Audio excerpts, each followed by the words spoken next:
Hello and welcome to this week's Vaticano Updates, the most important news from the Holy Father and the Vatican.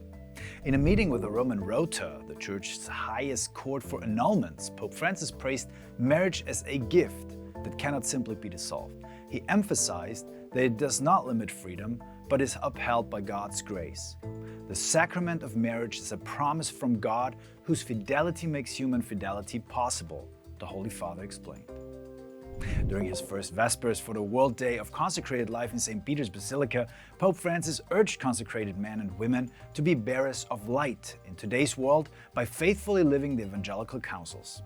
Addressing thousands of religious, he explained how poverty, chastity, and obedience can transform society through God's love. Observed annually on February 2nd, this year's celebration takes on special significance as the Church prepares for the Jubilee of Consecrated Life in October.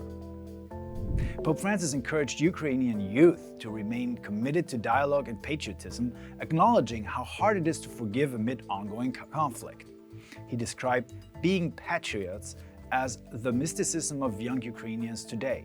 Connecting online with about 250 young people in Kiev and elsewhere in Europe and the Americas, the encounter began with prayer and continued with testimonies about the war's impact on their lives and communities.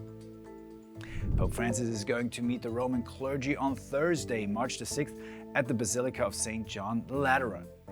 The last meeting with diocesan and religious priests serving in pastoral ministry in Rome, as well as permanent deacons, took place on January the 13th, back in 2024. Pope Francis announced he will focus on children in a new papal document, noting, "Children look to us to see how we send life forward."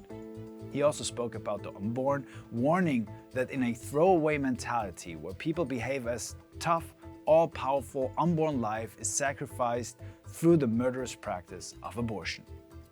Thank you for watching this week's Vaticano Updates. For EWTN Vaticano, Andreas Tonhauser.